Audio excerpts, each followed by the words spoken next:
greet Your Excellencies. I greet the organizers and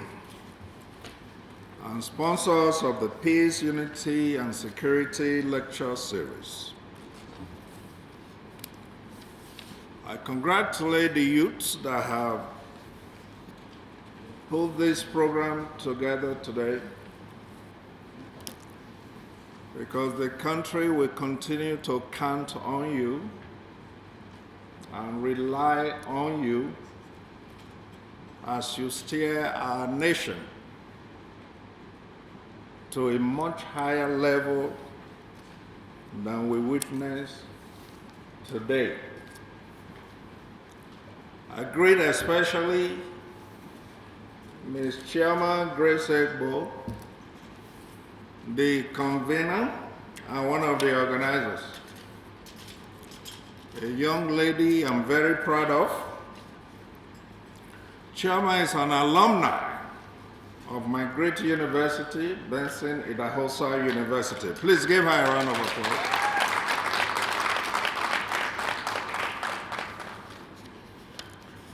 I stand on all other existing protocols.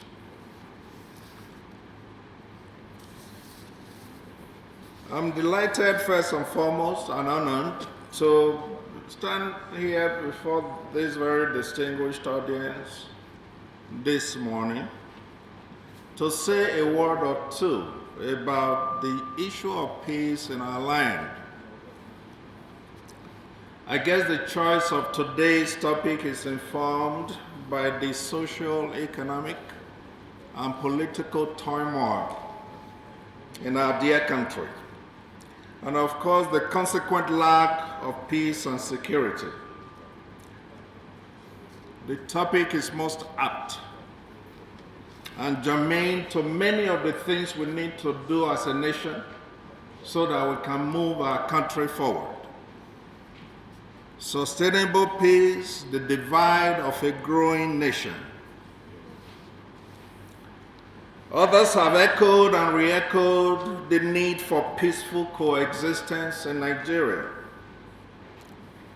a call awaiting the response of the true patriots in this land. The drumbeat must continue, if not for our sake, but for posterity's sake.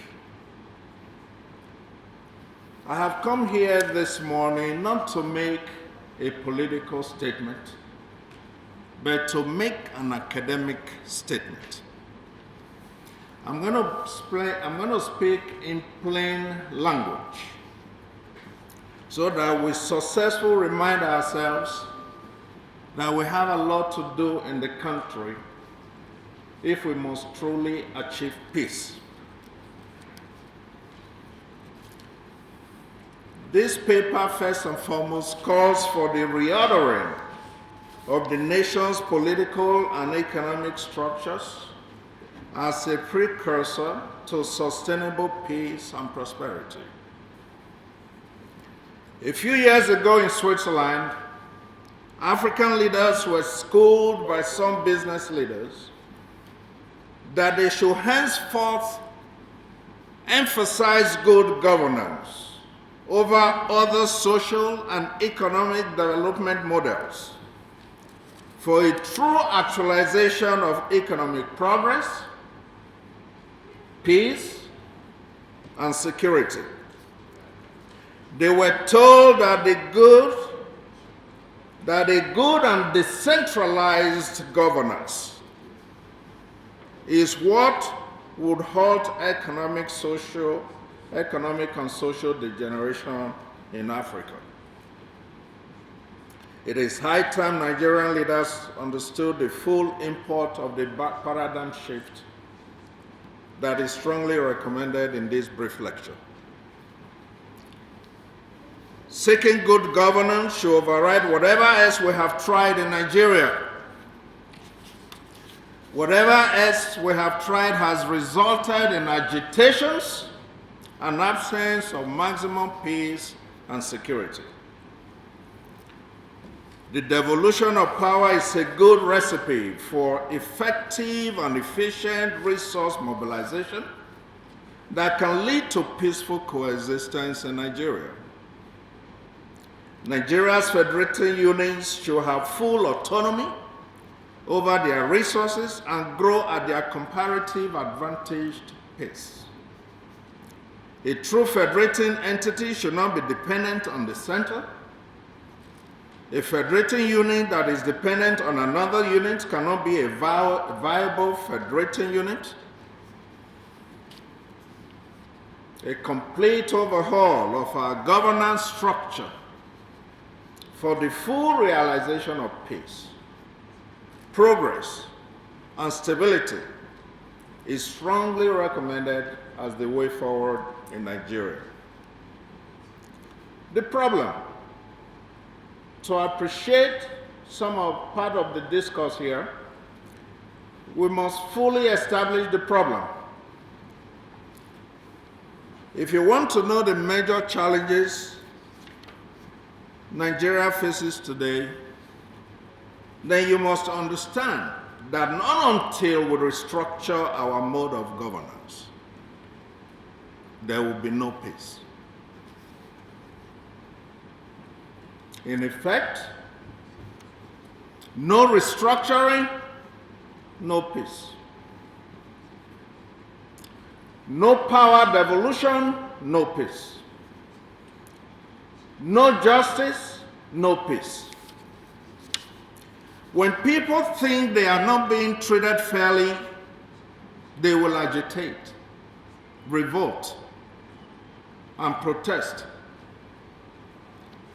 When people feel their resources are being extracted without adequate compensation, they will agitate.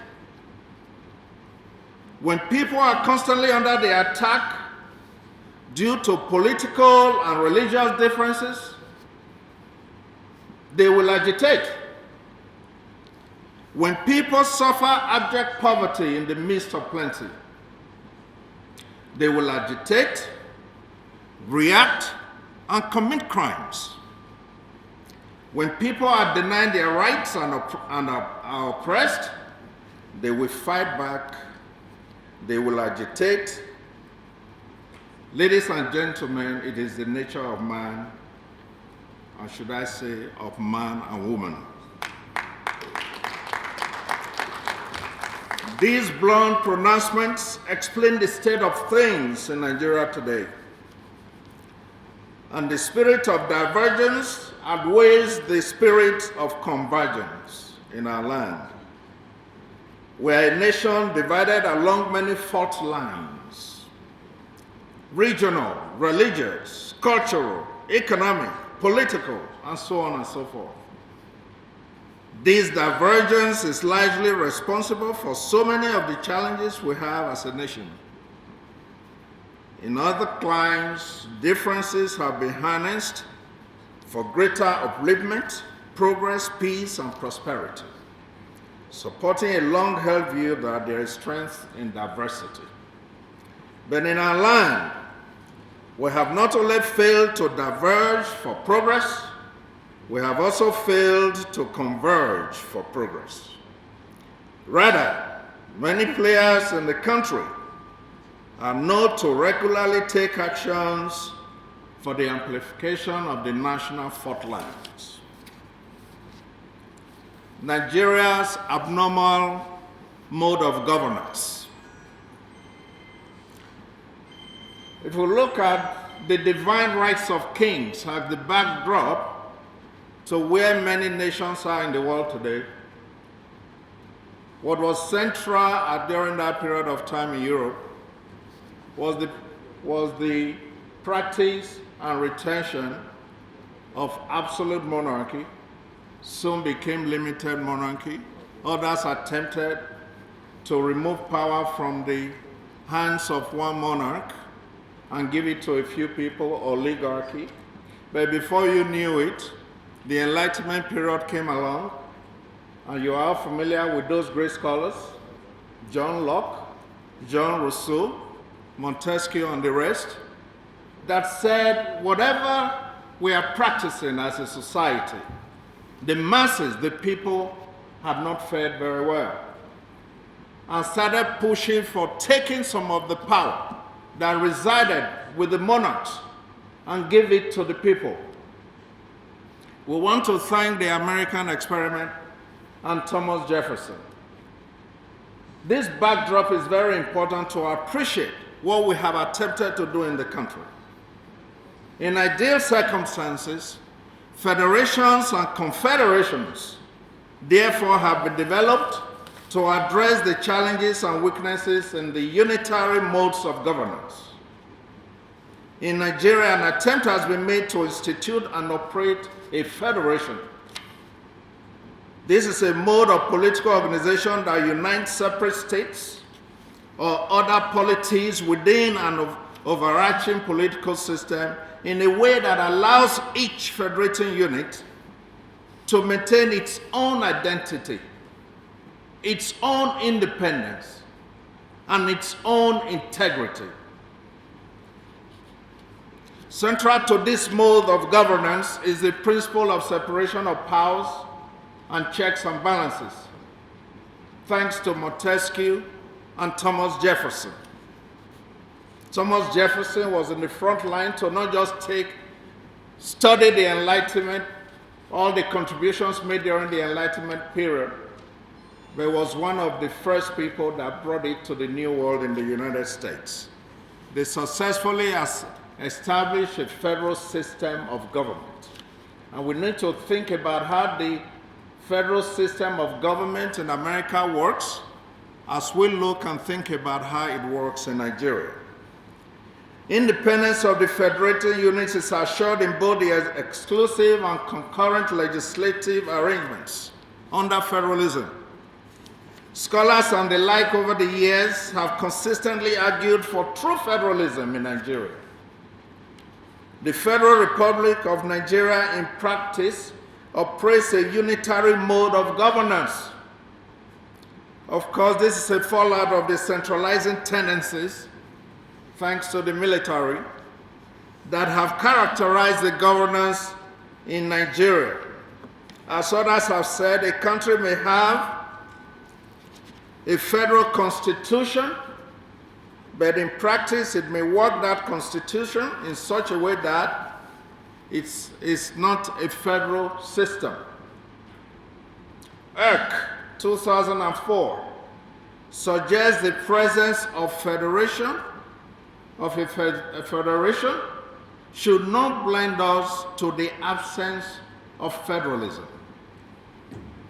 Ladies and gentlemen, in Nigeria today, the Federal Republic of Nigeria is a federation without federalism. Beginning during the Civil War, the regions and the states and their interests have been subordinated to the interests of the central government. The federal government assumed control of proceeds from oil and other revenue sources, allowing the center to enjoy concentration of economic power, which resulted in the supremacy and over-centralization of the federal system that we practice and we have in Nigeria. So what we have today in Nigeria is a federation in which the states are fiscally dependent on the center. The states are mere extensions of the federal government rather than independent tiers of government. According to Subaru 2001, federalism as currently practiced in Nigeria is precariously perched on deep divisiveness along regional, ethnicity, and religious fault lines. The fundamental issue of revenue sharing, federal character principle, the expanded exclusive legislative list are all collectively pushing the country over a disastrous social, economic, and political precipice. This paper asserts that the current modes of resource distribution has over time reduced the incentives for optimal social mobilization, peace, and prosperity, inadvertently discouraging the principle of comparative advantage for each federating unit. The federal government's control and management of the nation's resources has resulted in stagnation, widespread poverty, and deficient infrastructural base. These have now become the basis for criminality, regional agitations, kidnappings, and the creation of a nepotistic environment. It is my humble view that a well-conceived and practiced federalism is the tonic or panacea and ingredient for social and economic progress, as well as sustainable peace and security. This will yield economic well-being of the federating units and individuals, including peaceful coexistence in Nigeria. The seesaw effect. For too long in Nigeria, political and economic reform activities have not yielded concrete and desired results. These activities have been largely conducted as a seesaw effect, accompanied by a lot of noise but no results and no significant impact made on society. It has been proven that the piecemeal approaches in bringing about institutional changes cannot be effective. Acemoglu in 2003 pointed out in their study that a seesaw effect is when people are moving around in circles, attempting to fix fundamental problems of the day, and yet achieving nothing. In Nigeria, we have instituted and we currently practice a unitary form and centralized power structure by weakening the various other authorities in the country. In such a scenario, specific and fundamental institutional reforms are likely to be unsuccessful, thereby discouraging required solutions for our national challenges. More effective results will be obtained by first altering the balance of political power, resulting in stronger regional or state governments, as well as stronger political and economic institutions. By so doing, we become a nation of equal parts, pulling the same national string of progress, peace, and security. This informs the keen mind, therefore, that the real solution to Nigeria's insecurity must stem from a complete overhaul of how we do business as a nation, an alteration of the underlying dysfunctional mode of governance. It is time to stop dealing with the symptoms of our problems. Rather, let us deal with the causes. Let us fix our political environment. Achieving peace and security without disturbing the current underlying governance structure will be a difficult objective. In the Nigerian experience, there are huge consequences for the unwillingness of stakeholders to undertake fundamental reforms.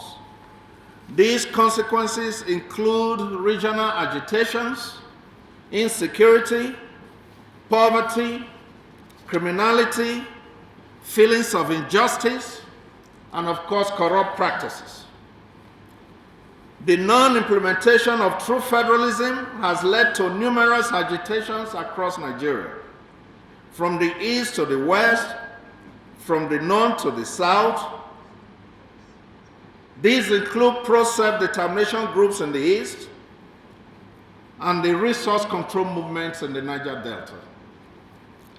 But Nigeria can learn from the experiences of other countries, such as Taiwan in the 1950s, South Korea and Singapore in the 1960s, Chile, China, and Mauritius in the 1970s, Spain in the 1960s and 1980s. In the 17th century, UK also fundamentally restructured by expanding democratic rights. Botswana, a small African country without much resources at the level of Nigeria, but which has structurally and fundamentally reformed its institutions, has achieved phenomenal and sustained social and economic progress. Parsons and Robinson have forcefully argued that Botswana's success is precisely because of its revamped and restructured economic and political institutions. I would like to conclude. It is obvious that the current distribution of political power in Nigeria represents a major component of the instability experienced in the country. Political institutions can determine incentives and disincentives of key players.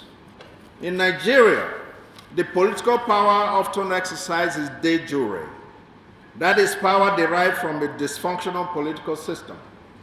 What we need in the country to free up Nigeria's resources for maximum utilization is de facto political power, which requires a restructuring of the political system based on power devolution and resource control given back to the constituent of federating units.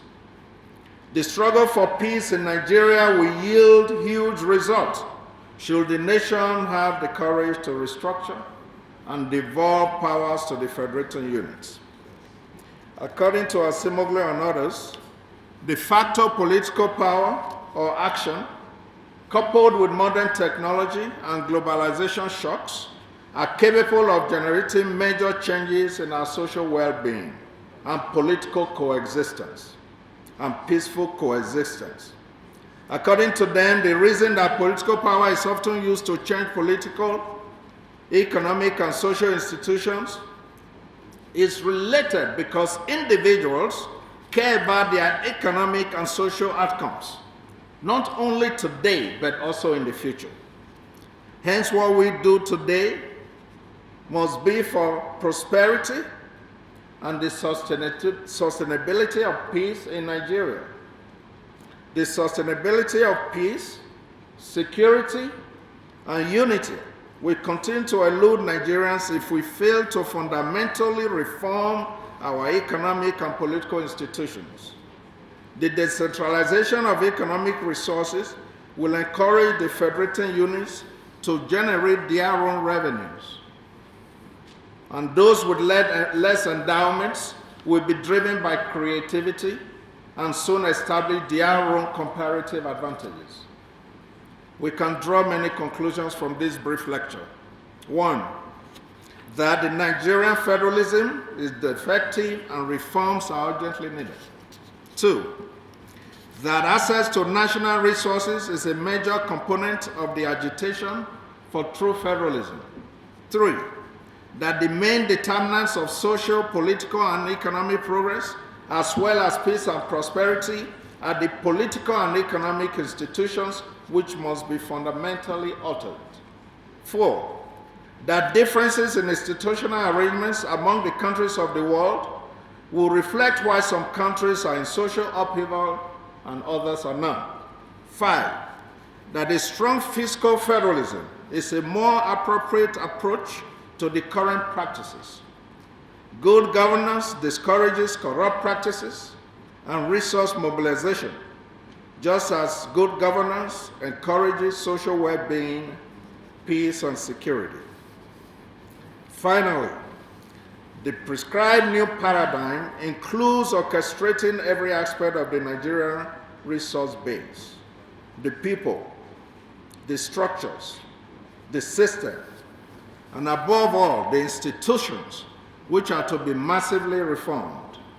The expected outcomes will be peace, security, and unity. Thank you for listening.